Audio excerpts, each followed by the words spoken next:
All right. Now we're going to optimistic, wonderful, stuff that makes us feel so good. So the last thing we were learning about was Sitra Achra, right? That Sitra Achra is the side that's not the side of holiness. This is off. Good. Right? We're in chapter 6, if you recall. In my book, it's page 23. We're at the end of the paragraph where it speaks about martyrdom for the sanctification of God. Yes, you see that paragraph?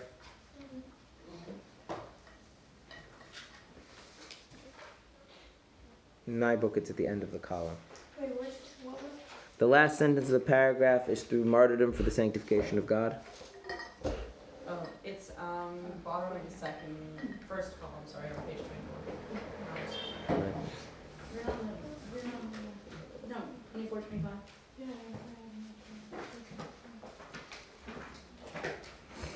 Okay, so what I would like to do is I would like to go back over the difference between, I would like to go back over the idea of the side of holiness, right? Because Sitra Achra just means the other side. So the other side means anything that's not the side of holiness, right? You can divide everything into a potato or not a potato. So I think it can either be holy or not holy, right? What do we care about the not holy things? Just that they are not holy. Okay, what makes something the side of holiness? So remember the definition of side of holiness? That anything which is the indwelling or extension of the holiness of Hashem. Okay? So the side of holiness is something which is receiving the holiness of Hashem. We had physical analogies for this. Does anyone remember any of the physical analogies for this idea of the side of holiness? Or do I have to go back over them? Hot and cold. Right. Okay. Right. So the fire is hot. Why is the fire hot? Because it's intrinsically hot. Right? Why is the soup on the fire hot? Warmed up.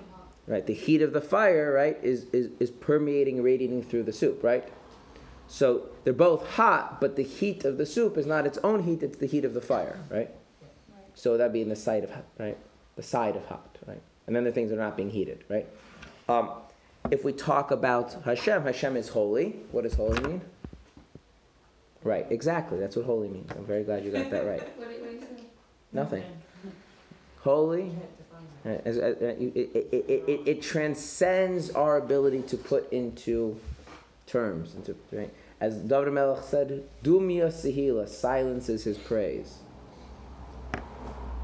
Right? Or the way the Zohar says, Leis machshava tfisabe, no thought can grasp him. Another fancy word for this in English is called transcendence, right? Which just means beyond. So Hashem, whatever it is, Hashem's beyond that. So this beyondness of Hashem, right? When that is radiating and permeates something else, that thing takes on the side of holiness. Okay?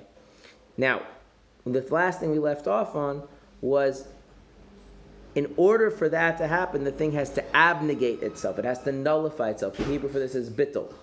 Right? That as long as something is making, as long as an entity exists in such a way that the emphasis, the focus, what it's about, is not entirely directed towards Hashem, it, so to speak, distracts from the focus on Hashem, then it's not receptive to this holiness. Okay? It's going to keep doing that. It's going to keep doing that. Okay. So, for example, if you are putting up a painting from, I don't know, Michelangelo.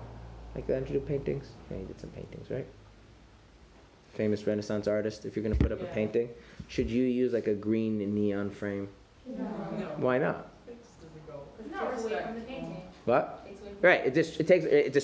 It shifts your eye. The frame should bring out the painting, not distract you from the painting. What? That's disrespectful. It is disrespectful. Why? Because instead of bringing out the painting.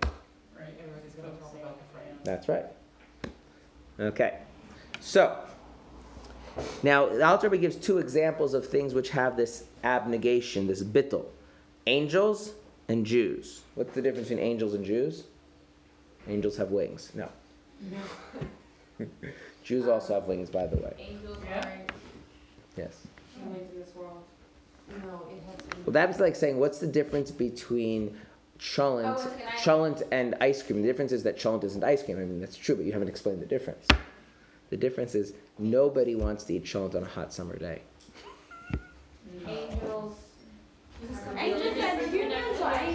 Angels and godly souls. Right. One is actually nullified to Hashem, and one is potentially nullified to Hashem. Which one is which? Well, you have two choices. You can guess randomly and suffer my public humiliation, or you can look in the text. Which one do you choose? Looking in the text. Okay, good choice.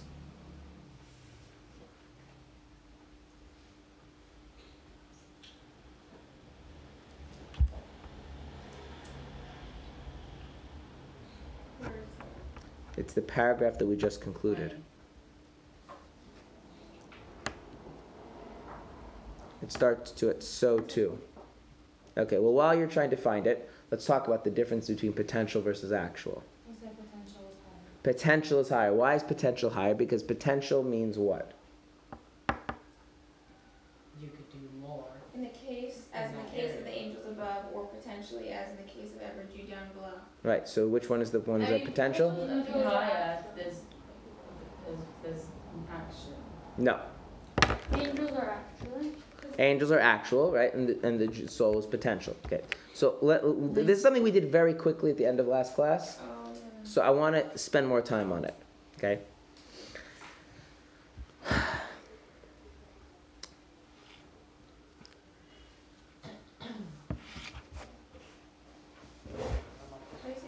I teach the highest Chassidus class in Mayanot, men's program. Now this creates a problem. The problem that it creates is that people want to go to the highest Chassidus class, and I don't want them there. Nice. So, now, what? Okay. So now, generally, there's a solution to this problem, which is that the person who teaches the class before mine, right? I just make a rule that, unless the person in the class before mine really thinks that you should move to my class, then you can't come to my class. And then I've offloaded the burden of having to tell people they can't come to my class, right? So can't come to class was, well, have you been in Rabbi so and so's class? Yes. Well, has he told you to come to my class? No. Well, then discussion over. I don't have to talk to you. And the problem solved. Good. Oh, not fair. I feel What? bad for them. Yeah. Well, I'm glad you're exemplifying the Jewish trait of compassion. Now, back to the topic at hand. That's not fair for them. Okay. You could hear all types. I could, but then it would be a different kind of class. And you know what? And that's not the kind of class it's supposed to be. Okay. It's cute that they want to learn, They want the high. I actually sincerely doubt that they want to learn, but that's okay. Because someone that wants to learn would not always try and stick themselves in a class. What just was because. the rabbi that he left and they've been tons of benches? What? Right? Rabbi Gamliel. Yeah. Yeah. You actually What? want to learn, you want to stick yourself in that as well. That's right. Okay. So, but now what happens if someone comes to the Mayanot men's program and we have to figure out, if, it's a little trickier, right? So, I put together a Chassidus test. Can we take it? If I can find a copy of it, you want to take it by all means. Please. Well, please correct it. What? We take it?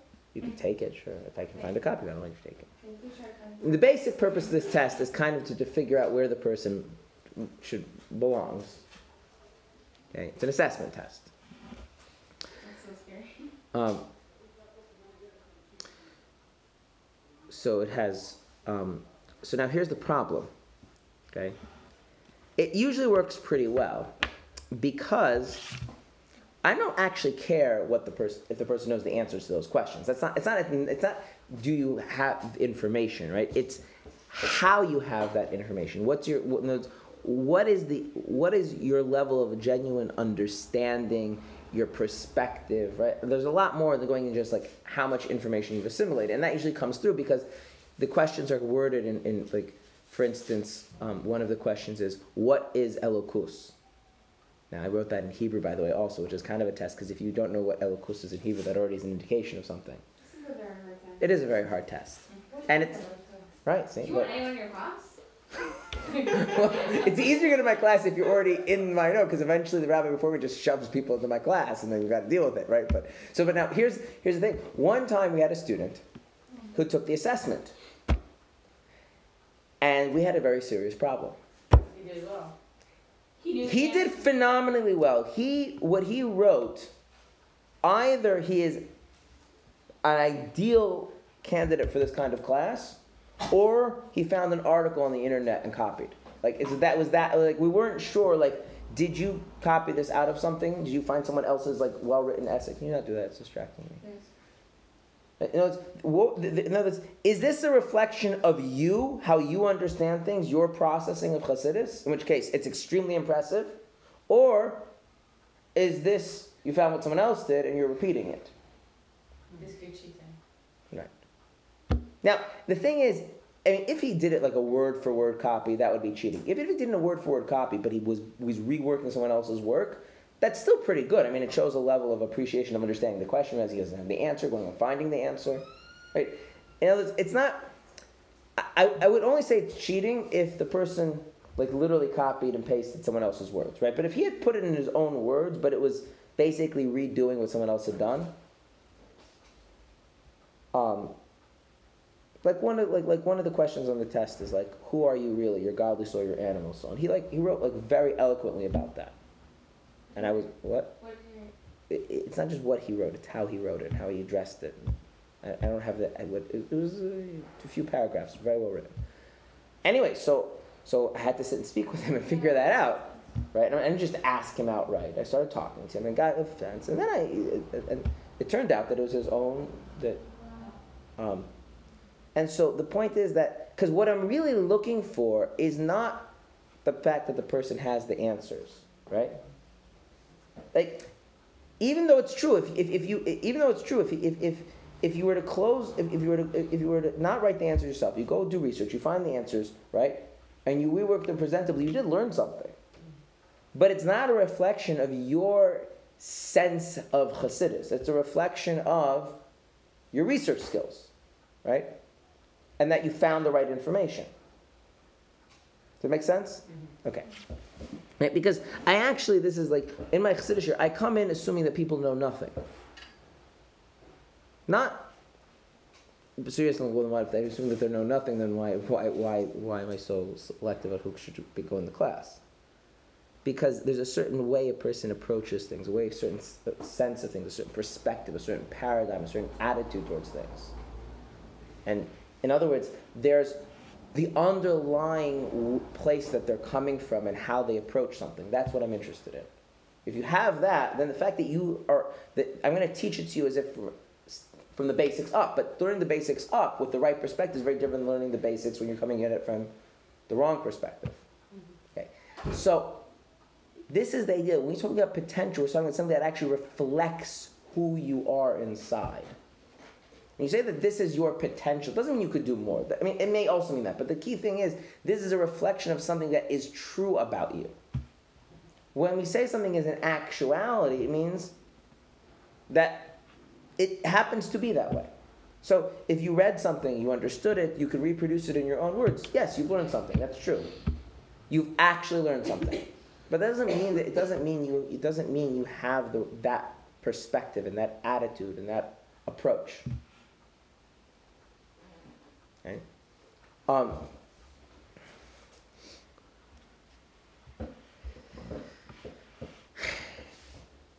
So when you say that someone is batal, yeah, actually, what does it mean they're batal actually? It means something has happened to make them become batal, right? In the case of the angels, what's happened? The angels are aware of God. And what does it do when you're aware of God? What does that do to you? It makes you batal. Well, that's not true. It depends who you are. If you're an angel. If you're an angel, right? Now, there are other forces, there are other things like the klipas, which are spiritual beings as well. They're aware of God and it doesn't make them batal at all.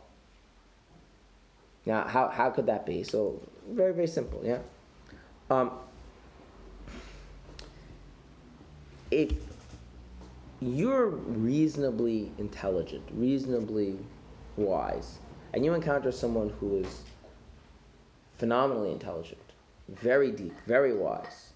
How do you feel relative to them being in their presence? Not so wise, right? What if you're a crass, self-absorbed person and you're in the presence of someone deep and wise? Do you all of a sudden feel smaller? No. No, because you don't realize how wise. Because you don't realize how wise they are. Now, you can intellectually understand they're wise. You have this, yes, I understand they're wise. But wisdom is not something that resonates with you. Right? I have this with like people that are good with sports. Like you could be really good at sports, and I don't feel in any way small in relationship to you. Why? Because it doesn't mean anything to me. Like, so you can throw a ball very fast. Like so what? Like why does that matter to me? Right? So if you take somebody who has an appreciation of holiness and the significance of holiness, and they encounter something truly holy, how do they feel? Small. If you take somebody who doesn't care about holiness, he thinks holiness is a bunch of hot air and meaningless, and they encounter something really holy, it doesn't move them. That make sense? Mm-hmm. Okay. So the angels, even before they encounter God, they have a natural appreciation for holiness. They have a natural respect for holiness.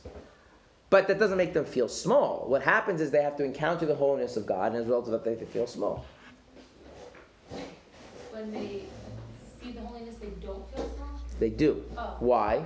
Because they have a natural appreciation for it. Oh, they do. Okay. Right? As opposed to the spiritual, there's other spiritual beings, we'll call them demons for right now. They don't. Yeah. So they might, by the way, if we're going to contrast this, yeah? God is holy and God is powerful, yeah? Yeah. Okay. What are the angels impressed by? The holiness. What are the demons impressed by? The power. Now, holiness is enchanting and enticing. When someone else is powerful, you feel small and you also resent it. Right? So it's not the same thing, right? This bittul that the angel has is because as a starting point, there is an appreciation of the value of holiness. Then they encounter the holiness of God, it's revealed to them, and they become nullified to that. They surrender to that. They feel small in relationship to that.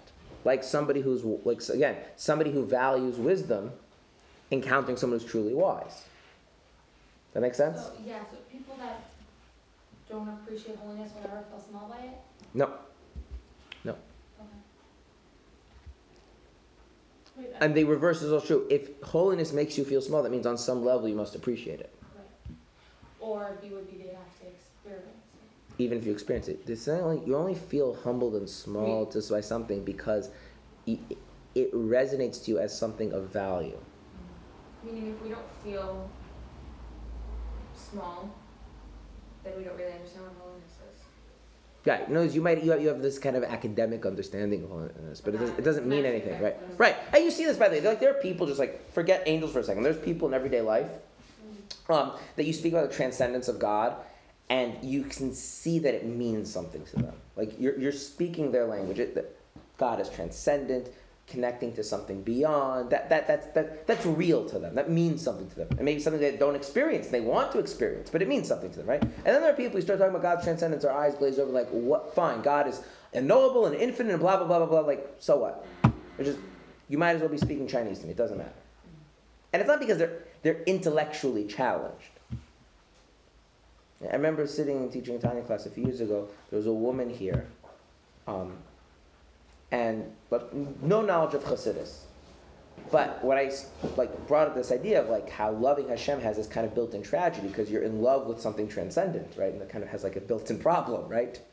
It's like the dolphin falling in love with the chimpanzee, right? Where are they going to live? It's not going to work, right? God is transcendent. God is big definition beyond. How do you do it? And this was, and you could see that struck a chord with her. That meant something. Yes, that spoke to her as a real thing. Does that mean she was experiencing the transcendence of God? No, but she was predisposed to appreciate it, right? Right. So now if she would experience the transcendence of God, right, that would affect her in a way, but if someone else doesn't have that, it's like, okay, somebody is superior in some respect that I don't value. What is that? That doesn't do anything to me. So the angels are able to become batal, become nullified, become in this state of abnegation to Hashem because they're exposed to the holiness of Hashem, But it also is true that it's because they do have some value for that holiness. Now, this means, though, what happens if you take the angel away from the holiness? But I thought they are. What? They are batal, I thought. They are batal because Because they appreciate it? two things. So they naturally appreciate it, and they're being shown it. And give you like Like it's in their face. I feel like it's forced. it is in their face, right? Now, what happens though if that revelation of Hashem's holiness goes away? Then they're no longer batal. So, Even if they've already experienced it. even if they've already experienced it. Even if they've already experienced it. Now, revelation it's not like an on-off switch, right? There are degrees of it, right? So if they're still experiencing the after effects of revelation, so there's a certain degree of bittul, right? But to whatever degree that revelation is gone, correspondingly the bittul decreases. So what happens if an angel were to walk on earth? Would they be batal to Hashem? No, they would not be batal to Hashem. Because But they would still have the part of them that... should Hashem reveal Himself, No, yeah, and that they know they really want it. no. Because even desire, this is another thing, even the desire for something can be the fact you appreciate something can be very latent, and that itself requires a taste of it. I'll give you an example. Every human being has a desire to be acknowledged. Yeah? This is really annoying. Can you put something that keeps it from opening and closing? Every human being has a desire to be acknowledged. To be seen as a person, yes? Now, what happens if a person grows up and they're deprived of any sort of human acknowledgement?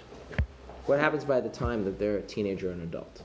One of the things that could happen, Deprived what? they're deprived of any acknowledgement. Their parents, their other adults, nobody. That one thing could be is that there's just this rebound effect, right? But the other thing that could happen is the opposite. They genuinely believe and feel about themselves that they have no need for human validation from anybody. That's A good bad. thing? No, it's a very bad thing. In other words, it gets so suppressed That's natural for them. that, right, in other words, they've learned this. They've learned to, since I've never had this validated experientially, they stop having any sense of it in themselves. Now, it could, I mean, you could work with the person. Okay? You have something else in the sense of capability. Every human being is born feeling with a natural tendency to feel capable. Right? Have you ever seen a little child, like 1-year-old or 2-year-old? Do they ever not try to do something? No. But adults will often not try to do something, right? Even though objectively they might be perfectly capable, right? They somehow, the notion of self-efficacy, that I can do it, is something that can get suppressed. You don't even feel you have it. So you feel helpless even when you're not. Right? Anyone who's tutored people who are bad at a subject has probably encountered this. The student is usually better at the subject than they believe themselves to be. And so they really feel like they can't when they can. Okay, right. So yes, if you deprive an angel of a revelation of God enough, it eventually gets to a point that they wouldn't even deny that they're interested in God at all, that God is in any way relevant or speaks to them. And the angel could become totally evil. Right? But that's because all of this nullifying itself to God is nullifying itself to the experience of God's holiness being presented to them. It's not a reflection of who they are intrinsically. That makes sense? Yes. Okay. Now, what about a godly soul? So, he says, a godly soul has the capacity to abnegate themselves completely to the Holy One, blessed be He, through martyrdom for the sanctification of God, right? Which basically means you have a classic thing, the non-Jew comes and says, become a Christian or I'll kill you, and the Jew dies in order not to become a Christian. So, what's happening there? What's happening there? Well, first off, is the person experiencing a revelation of God? Is that what happens? So what's causing them to willingly lay down their life so as not to become a Christian, not to renounce God? It's actually part of it. Right. Intrinsic revelation, like something that. The potential. Okay, so what we have to understand is like this, is I that don't actually see potential in that. Okay, so this is what I want to explain. There's a part of them that is batal to Hashem. There's a part of them that is already given over to Hashem. And that part that's given over to Hashem is not because Hashem is revealed to them. It's reverse. There's a part of them that is intrinsically and absolutely, totally given over to Hashem. As a result of that, there's a dwelling of holiness within the Jew. And that dwellingness, right, can come out under the right circumstances. And so even if it's not coming out, it's still there. So what do you call something that's there but not in a state that you can really... Potential. Right? So when Chassidus speaks about something as potential, don't think it as of an ability to, and we've spoken about this before, we spoke about knowledge, if you remember those classes on knowledge, but potential is a state of being. It's in a state that's real, Just not brought out yet. but it doesn't affect anything yet. What is again the settle, what does it say? I said a lot of things. You have to be a little more specific.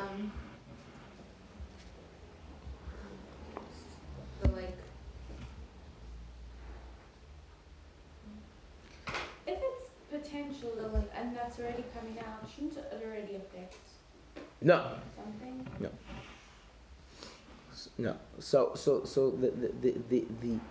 the idea here is that when we say something is a potential, it means it already is there, but it's there in such a state that it hasn't have an effect. In order for it to have an effect, something has to change. Do we have examples of what we're changing? The classic example is when it's self-evident to the person that if I do this action or I don't do this action, I am absolutely rejecting God. When that's clear to a Jew, then the bittul which exists in them in a state of potential becomes actualized and affects their behavior. And that's like what happens when somebody undergoes martyrdom or is willing to undergo martyrdom. So it doesn't happen that often, hopefully. So when we say somebody has potential, it hasn't come out yet. Right. So if I say, for instance, so here's the thing about when you're educating somebody, right? When you're educating somebody, and I've spoken this before about educating is about working with the other person's potential. I don't mean working with their abilities. I mean something deeper than that. I mean, if you're trying to educate a person, what you mean to say is, I want to educate you to be good. That means I think you're already good. But your goodness is in such a state that it doesn't affect your behavior. If I want to educate you to be knowledgeable, I think on some level you already know. It's just the knowledge is not on the level that will actually impact your life. I'm bringing something out that already exists within. That's how this word in Hebrew, the word koyach, is understood in this chazal. It's something that exists, but it exists in a more aloof, ethereal state. If you want a physical analogy, Chassidus uses the example of a coal. When the coal is burning, you can't tell that it's burning. If you blow on it, right, then a flame shows up, and now it has an effect visually. Okay, but it was still burning even before. Anyone who's ever barbecued knows this. So the idea here is that when you say an angel is actually batal, what you mean to say is something is occurring to them that is causing them to be different. When you're saying a Jew is, even if nothing is happening, there's something inside them, right, that is already batal. And that thing could come out in a very tangible way in martyrdom. It usually doesn't. Okay. But it already is there. Okay? Does that relate to people who are like Baal Tshuva and they're returning to their religion because there's something? Yep. That's why people become religious, especially people who grow up completely secular, right? And therefore, someone who teaches people to become religious has to have that attitude. Is that it's not like I have Judaism and I'm going to give you Judaism. It's like you already have Judaism. It's just the Judaism that you have is not very practicable because it's so deep inside your soul. It doesn't have form. It doesn't have texture. It doesn't have, right? What's the Hebrew for martyrdom? Kiddush Hashem. Okay. Mesiras nefesh al Kiddush Hashem. What? What did you think martyrdom was? Okay. 1 second, so where is this rest? So right now, in every single one of us, Is that like a Tfilah? Right. So in Tanya, it's called the inner part of Chachma. Other places in Chassidus it'll be called Yechida. Some places it's called the essence of the soul. I don't want there are other expressions, the Jewish spark, but there's this idea that there is a certain part of our soul which is batal not because it's exposed to God, but because like fire is intrinsically hot, it's intrinsically batal, and therefore Hashem always resides there. It's constantly being. And it's constantly there. Being potential. Right, it constantly exists. Now, how come I don't feel it? Because it's in a state of potential. How come it doesn't prevent me from sinning? Because it's in a state of potential. Yeah, but if something outside is what's bringing out the potential, then now it's actual. That's right. And then that's the malach. Meaning when I'm doing, when someone's telling a Jew, do you want to convert, and the Jew says no, and now he's giving up his life, actually that's not the level of potential. Right, but now we have to appreciate that there's two kinds of actual. This gets into something that's not explicitly addressed here, but there's a difference in two kinds of actualization. There's actualization where you're actualizing your potential, and there's actualization where you are the object upon someone else's potential is being actualized. Right. If I throw a baseball, yes, its movement is an actualization. It's an actualization of my power, not of it. Right. Going back to education, you're actualizing whose potential? Students. The students. In brainwashing, you're actualizing whose potential? Your own. Your own, the gurus, right? Yeah, that's fine. Right. Yes, if I'm persuasive and charismatic and blah, blah, blah, I can use all of that to impose my values on you. Right. But there's something else. I could genuinely believe that there's these underlying truths inside of you, and now the question is how to bring them out of you. Right? Those are two different, in fact, opposite things. Right? So before someone converts, if they're going to convert to Judaism, would you say they are technically then a Jew because they've got this inside of them? So it depends. The word technical we take out. Are they a Jew? In some sense, yes. But they're technically not a Jew because this potential is so deeply buried, there's nothing they can do to actualize it. In other words, what conversion does, I'll give you an example of this idea. Every person has the potential to speak. To what? To speak, to use language. Now, there's a tiny problem with language. If you don't encounter another human being, which rarely happens, right? There's like a story of that happening in France, where a little baby was just somehow left in the woods and somehow survived. But it happens, right? If a person grows up entirely feral, with no contact with another human being, will they ever develop language? No. No. Why not? Isn't it their potential? Because there's not potential. They never used it. No, it is their potential. Every human being Has the potential. Right, but it's a kind of potential you cannot actualize yourself, which is different, by the way, than, say, reason. If a little child who grows up in the world, right, will develop reason. Maybe the reason can be enhanced if they were educated by a person, but another person doesn't need to bring reason out of you. Right. Language, if no one ever relates to you linguistically, you never develop language yourself. Right. And it's not that they're imposing language, to bring out your own potential for language, right? You can say this physiologically in the sense of, say, procreation, right? Women can produce children, right? But unless you get weird things happening in laboratories, right? But the way things work is that that can't be brought out on her own, right? Something else needs to be involved. So you can really start dividing these things, right? A convert, before they convert, yes, they have this potential, this intrinsic bittul to Hashem in the essence of the soul, blah, blah, blah. But there's nothing they can do to tap into that. There's nothing they can do to actualize that. And the conversion process is other people bring that out for them. And then once it's out for them, then they can develop it further. And so then the conversion process could start before they even talk to a rabbi, technically, because they start to bring it out like through things they read or people they talk to. It depends. If you're talking about we're talking about the holiness part. Okay. Awareness and holiness are not the same. They can become aware of it, but it doesn't mean the holiness. And the practical difference is like such a person would not be able to infuse holiness into things in life the way a Jew could yet. But setting all of that aside, so if we go back to the main point here, right? Something can be batal because of the circumstance in which it finds itself, like an angel, or something can be batal because the bittul is intrinsic. But the problem with bittul being intrinsic is that doesn't necessarily lead to anything. It doesn't necessarily affect anything, right? But the upshot is that it's intrinsic and it's ongoing.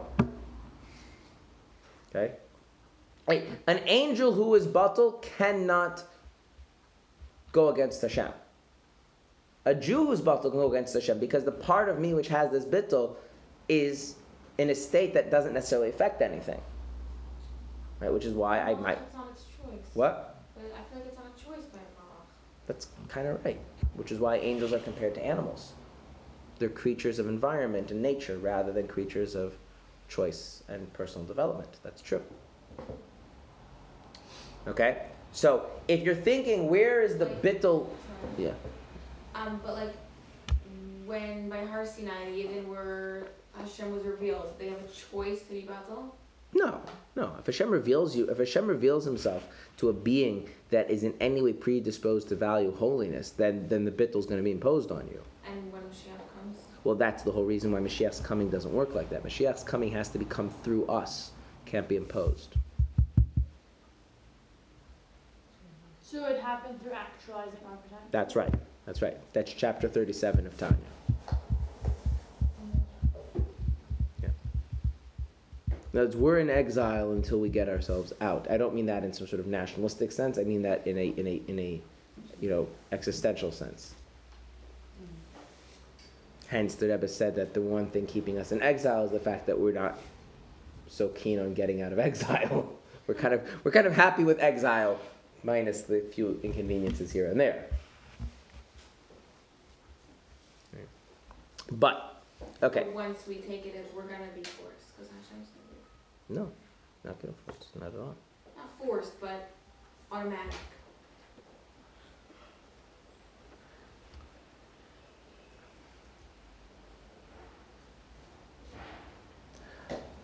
I don't want to go into this because I think it gets too sidetracked, but I think the flavor of the way you're imagining it is incorrect. And we'll just have to leave it at that. Okay. Now, next paragraph. That is why our sages have said that even when a single person sits and engages in Torah, the Shekhinah rests on him, and on every gathering of 10 Jews, the Shekhinah rests always. So the idea is that the divine presence, holiness, is always there. Why? Because there is this innate intrinsic bittul. Now, there is a technical complication which I'm really not going to get into. I'm just going to present the problem, tell you it's addressed, and move on.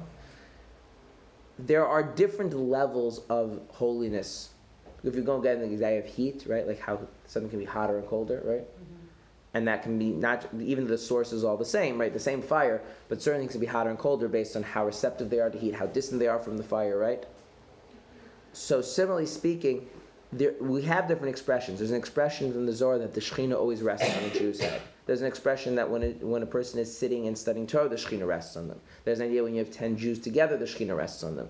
There's an idea that when you're doing a mitzvah, the Shekhinah rests on you. These are different levels of this indwelling of the holiness. Okay? So it's not that these are contradictory statements. They're describing different qualities and degrees. What do they all have in common, though? The Shekhinah is resting because there is some kind of a bittul. There's a bittul that's intrinsic to every Jew. There's a bittul that comes out in Torah study. There's a bittul that comes out just by Jews being together, even if they're not doing any Torah and mitzvahs. Which is why if you're going to sin, you're better off not doing it in a group, because there's more divine presence in a group. Okay? You get the idea? Is Elikus revealed if singing it again?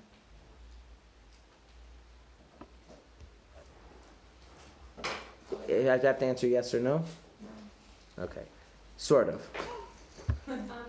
It depends. So every Jew has Hashem resting on him on some level? Yes, which is why men, the Zohar says, have to wear these. Because he's resting on you? And why is he resting on me? Because you have some. Because I have intrinsic bittul. Right. Now, there's a... Why does wearing that help? It doesn't help. It's supposed to. It's a way of. It's this way of acknowledging it and showing respect for it. No, in other words, there's the. Remember, see? So why don't women? Like, because they already remember? Or? Why don't women? I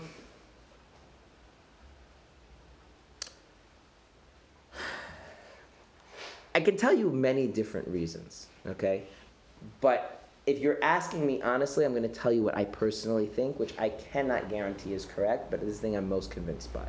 Okay? And because this is really what I call my own idea. Most of what I teach is not my own idea. So I want the recording turned off so that nobody can know what I actually think on the matter. Okay. Fine. All right. That was a detour. I wonder what people think when they hear you say that on the recording. And then it's just that he's missing. It's having a huge panic. Well, I'm sorry, internet people. Okay. Okay. So that's all describing the side of holiness, right? So we always have like a little base level of holiness in a Jew, no matter what's going on, right? By the way, this means that when you encounter another Jew, even if they're the most horrible sinner in the universe, you should have a little bit of respect, because what is resting upon them? The Shekhinah, by mere virtue of the fact that they're a Jew. So that's pretty cool. That's why when tons of Jews gather, it's a really holy place. That's right. So that's why we go on Thursdays. That's why, It's yeah. really nice. Right. You could also think the reverse. The fact that it's so holy draws all the Jews there. It's like, holiness attracts holiness kind of thing. Which then makes it all the more holier. There we go. Okay. However, all right, so much for the uplifting stuff. That which does not surrender itself to God, but is a separate thing by itself, does not receive its vitality from the holiness of the Holy One, blessed be He. That is the very inner essence and substance of holiness itself, but from behind its back, as it were. So, what if you are not nullified to Hashem? Well then, Is it possible that nobody can nullified to Hashem even a little bit? well, in this world, the only thing that's nullified to Hashem is the Jewish soul. So then other people have to receive their substance and vitality or whatever from Jews, or No, so yes, but that's not what he's saying here. What he's saying is something else. Okay, so we have a there's an idea missing in the Tanya. I don't mean that the Alter forgot to bring it in. It's just he didn't say it because he thinks it's obvious, but it's not obvious, and so I want to spell it out. It's obvious if you know it already.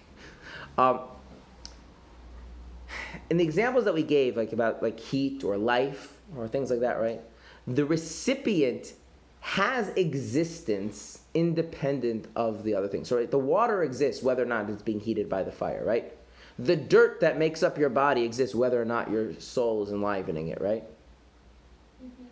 Okay?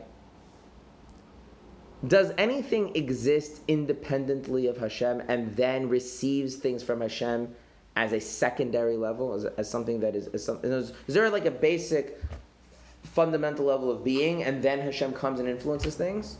No. Or things exist only because they're receiving from Hashem? Only because they're receiving from Hashem. Right, so we have a problem here, right? It can't. There's a question here. Is that if to be on the side of holiness means to receive from the holiness of Hashem, in order to receive from the holiness of Hashem, you need to be batal. Then the only kinds of things that should be able to really exist are things that are batal. Because if you're not batal, you don't receive from the holiness of Hashem. You don't receive from the holiness of Hashem. There's no existence. All you could get from a backhanded.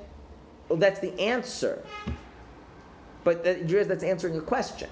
There is no separate channel. It's like, if I don't give you a job, it's not the end of the world. You go get a job from someone else, right? If Hashem isn't going to give you of His own being, then are you going to get existence somewhere else? There's some other secondary God you can go to? No, backhanded. No. So it's impossible that nobody has. What do you think the backhanded is? What does that mean? You keep saying this. What does that mean? Still from Hashem, just not in a way that we think it is. And not in a way that's direct, and not in a way that you're getting the bittul part.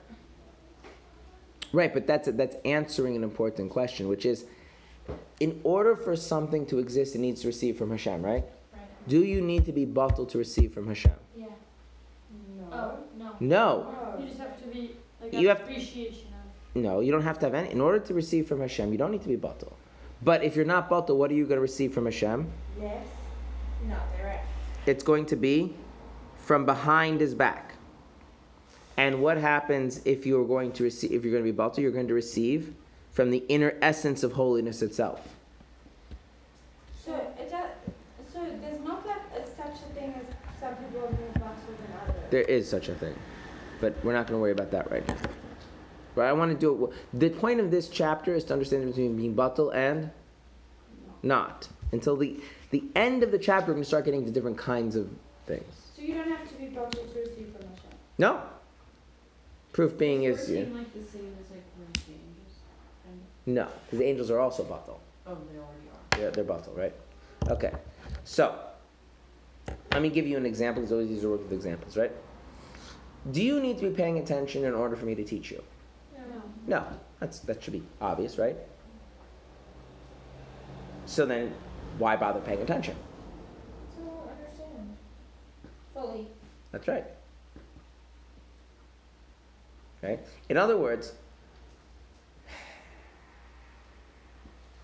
if someone's trying to teach you something, it's not just information. Not just, there's a whole approach, a whole perspective being conveyed.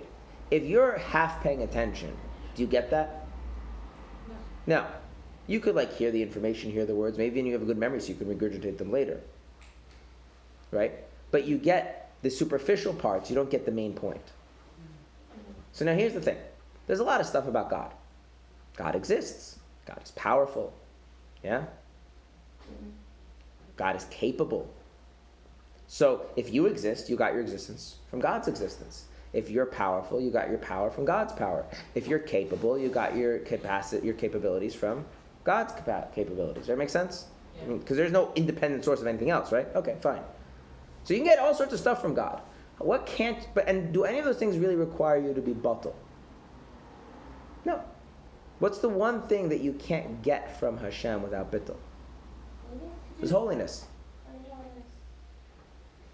His holiness. So is that the vitality? Or what We'll is get to that Wait a minute, soon. We'll you get to could that get- later. I get that, but then I know because that means you could get something from Hashem that's not holy. Mm-hmm. Should I explain? I know that, but like now I'm like confused. But Hashem Okay. is holy. So, what we're going to do is we're going to play a little chart game. They like making chart games. Okay.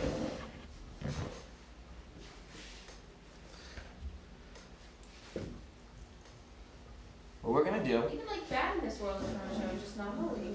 Right? Which is, what's the word? Okay. Counter. Like it, no, it's. Counterproductive. Okay, yeah, what we're going to do is like contradicting this. itself. I want you, first off, we need to have clear. There's something called a virtue. What's a virtue? A virtue is something that's good to have, okay, substantive, right? And there's something that's called a privation, right? Means a lacking, okay. So, wealth is a virtue, poverty, privation. Good, Okay, yeah. okay. Privation? Or Privation. deprivation? What? Privation? Privation. Yeah. Hebrew that's called a chasar.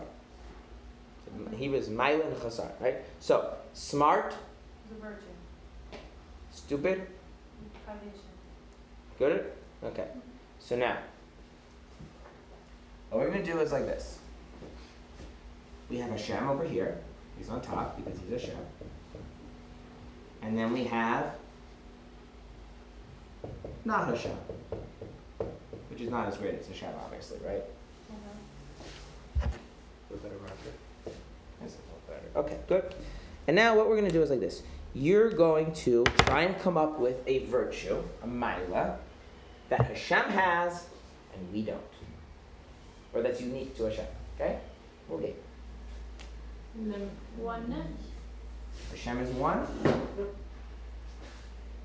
What do you mean by one? Like there's only one of him?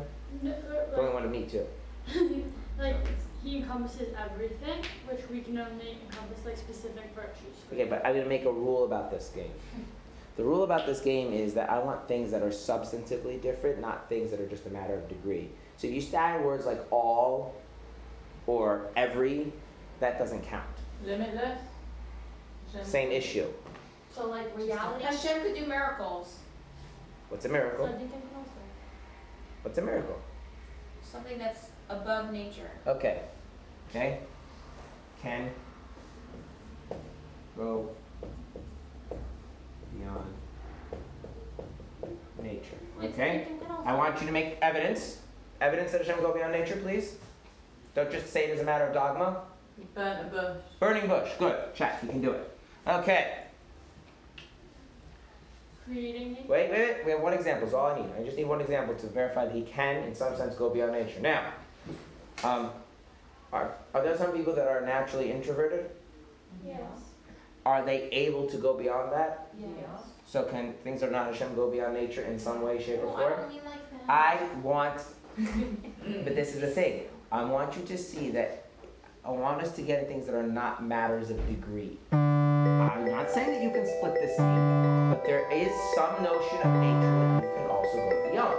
And so he can do it better, he can do it more, but it's fundamentally the same kind of dynamic taking place. He's just really good at it. What? So creating the world means making something new? What does that mean, make something from nothing? Describe that to me, explain. I can describe it in one way, which is very useful, which is like this. When I make stuff, I have a problem. Right? So let's say I want to make, let's see, last night I made meatloaf. Now it was very fortunate, or unfortunate, depending on how you think about it, that there was meat in the freezer. You could think of it as unfortunate because since there was only meat in the freezer, that's what I had to do was make the meatloaf, or it was fortunate that there was meat to make the meatloaf, right? But let's say I decided I wanted to make meatloaf and there was no meat in the freezer, I couldn't do it, right? Because I'm really bad at making stuff unless I have some basic ingredients, where Hashem is pretty decent at making stuff, right? And in that sense, what Hashem does, what I do is basically the same thing. I want some meatloaf, he wants some meatloaf. I can make the meatloaf isn't here. I can make meatloaf. Meatloaf's not there, he can make the meatloaf. He's better at it, he doesn't need to go to the store and buy meat, and I do need to go to the store and buy meat. But in that sense of making something new, we're both doing the same thing. One second, we're both doing the same thing, right? So, It has to be something physical, because we can make things. I can make things that are not physical. Like what? My children. Yeah. They're pretty cool. Physical? Not entirely, not the interesting part. I don't get it. Your kids are physical. Yeah. But like they're like. But soul that's not the entities, interesting their part about them. personalities. Their soul, their personality, their sense of humor, their aspirations, right? Also the annoying parts about them, like the nightmares in the middle of the night make them wake up and they want you to like, sit with them and they want to sleep. Like all the interesting stuff about them is not really so physical. Right? Okay. So now, if you make something from nothing, which some of you mentioned, I'm going to say that doesn't go on the list. And the reason it doesn't go on the list, can you describe what it means to make something from nothing? Like, what does that mean? Well, no, because you can't describe nothing. Okay, so you can. Okay, so I would like you to like, and that's the things that I want you to talk about. Tell me something. Well, if it's something I can explain, then I can do it also. Okay, so I'm going to make a category over here. Stuff that is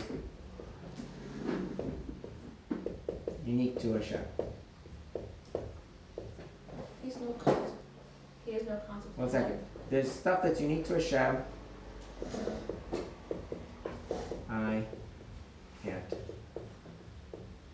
describe. So when you say Hashem can make something from nothing, and you can't really describe what that means, right? It's just a bunch of fancy wordplay. So yes, that's something that's true about Hashem and not true about us. Okay, but I want stuff that you can actually describe. Yeah, but I'm saying then by definition, you're gonna have it automatically. This is what I want to point out to you. Are there things that you can describe about me? Virtues that I have that you don't have, or Yes. virtues that you have that I don't have? For instance, you can bear children, I can't, right? Right. Okay? I can, we're gonna go with this as a virtue since the church seems to think it is. I can grow a beard, Yeah. you can't, right? So there are things that differentiate us. Yeah. And yet they don't go into this something that's unique about the other person that I can't describe kind of category. Like we know what it is, and some have it and some don't, right?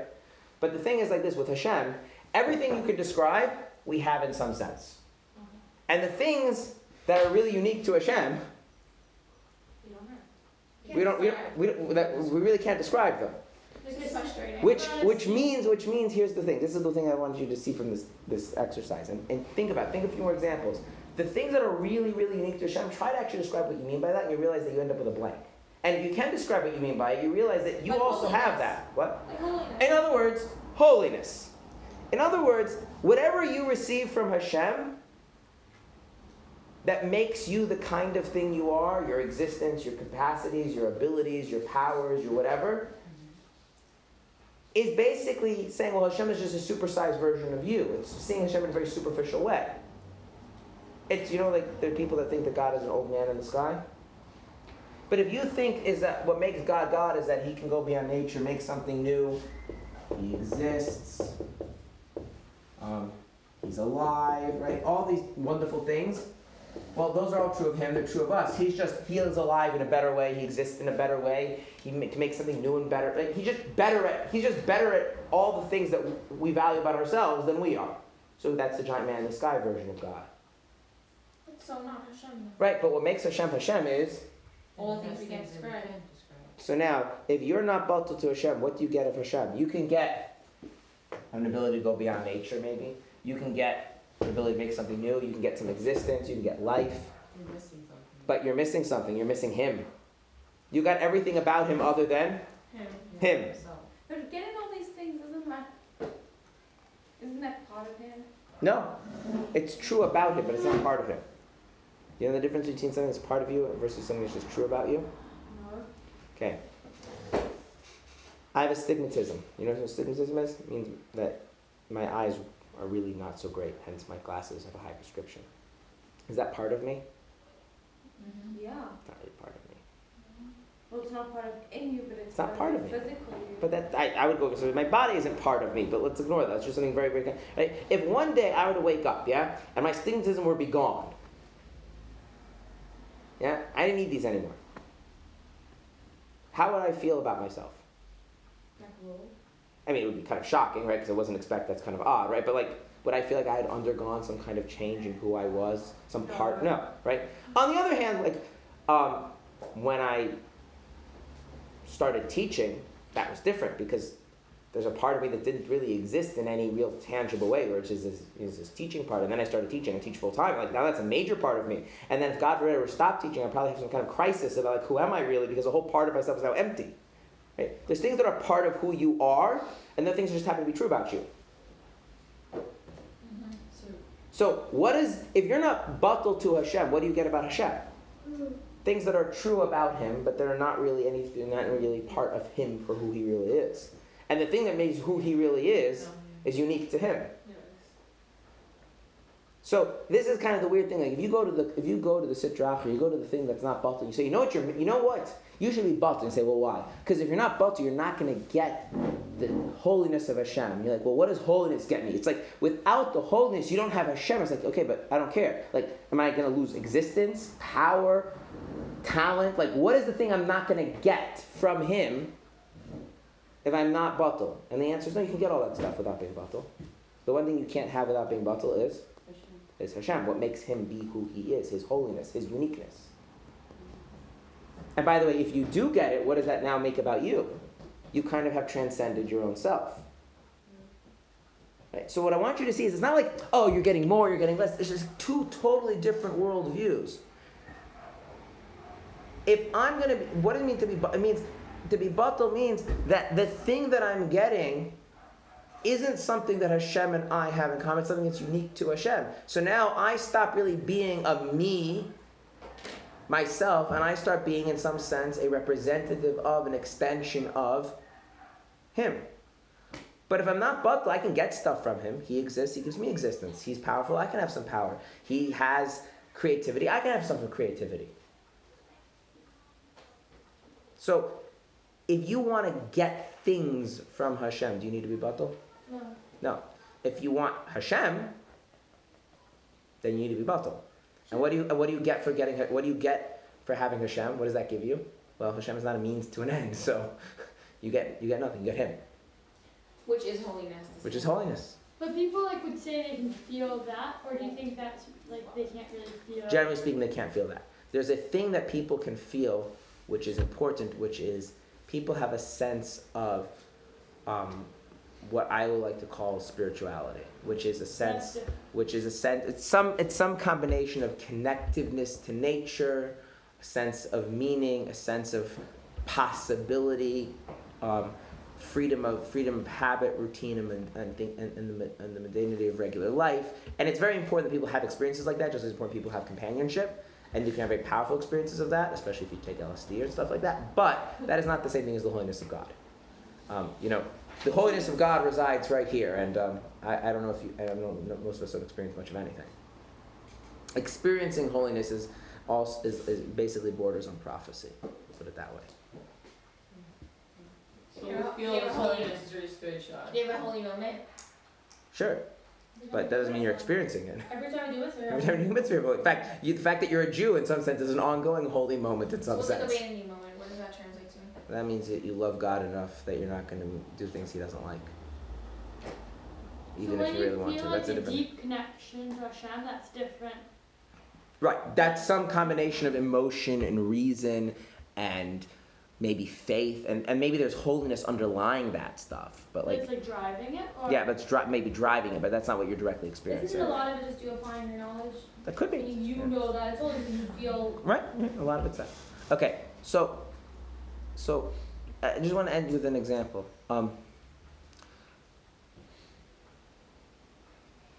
What is the most important thing spouses give each other? Nope. They help you. Nope. Give themselves. This is very, very tricky. I'll explain to you what I mean. Okay? If somebody, right, people often complain that my spouse isn't doing an X. I don't know, let's be cliche. The wife complains that the husband doesn't ever bring her flowers. And the husband complains that the wife never makes his favorite food for dinner. Stupid stuff, okay?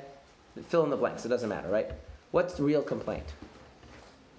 They don't care about me.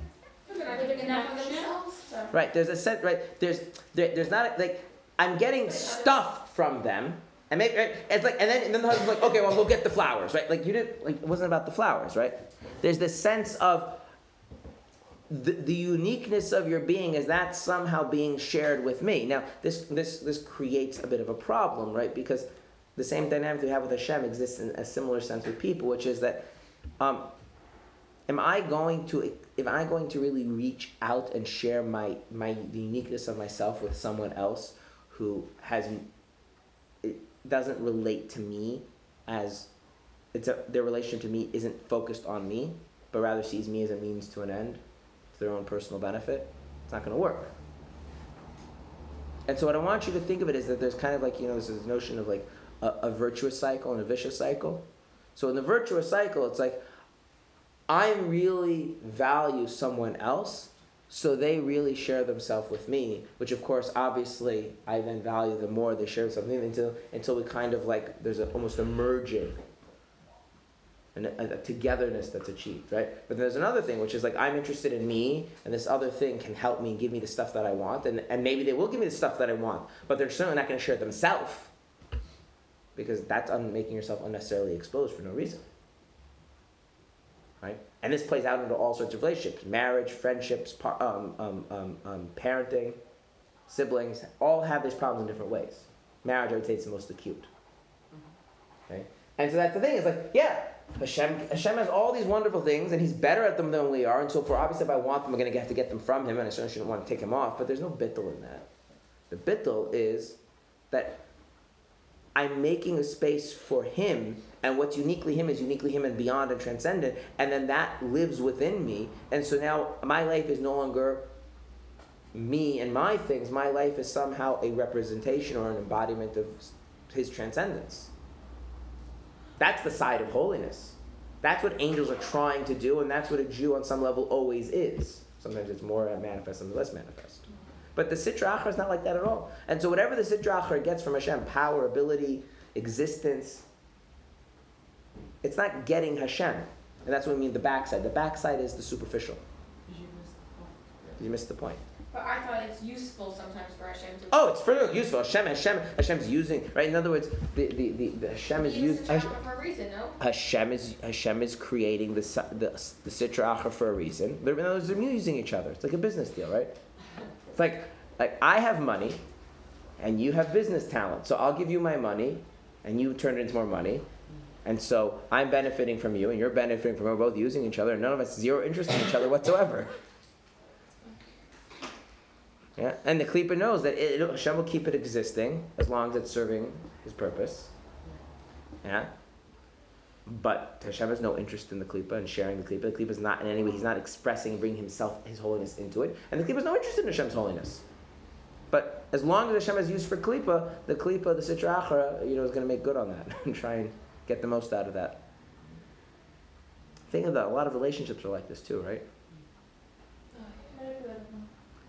There's degrees of it. Sometimes it's outright manipulative, but sometimes it's by mutual agreement. Yes, I don't really care about you, and you don't really care about me, but I get something out of you, and you get something out of me. So as long as that's the case, we'll keep this going.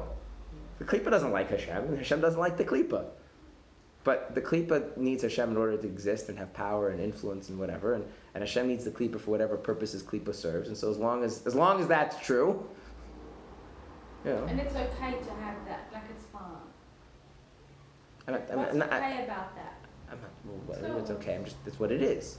So there's these two parallel tracks of reality. There's a part of a reality where it's all about connecting to Hashem, and that's the holiness. This is the So side. we're really the losers. Is Klipa and Hashem having an agreement on, and when we do Klipa, we're just like nowhere. Well, yes and no. The answer to this is that Klipa is actually getting the short end of the stick, because you know the difference between having a gig and having a career. What's the end of a career? A career. Then what do you have? Well, career. What happens when you finish a career? You have retirement, right? That's retirement. Right? If everything goes properly, career ends with retirement, right? How does a gig end? It's unemployment. Right? Now, right? The end result of the side of holiness is all the ups and downs and all of the whatever. At the end of the day is, what is the end result? Redemption. What's the end result of Klipa? Annihilation. So, you might have a working understanding, but this is temporary, and it's not going to end well for the Klipa in the end. Whereas with us, the road might be very bumpy, but we ultimately have eternal redemption. So when it starts to receive its vitality, that's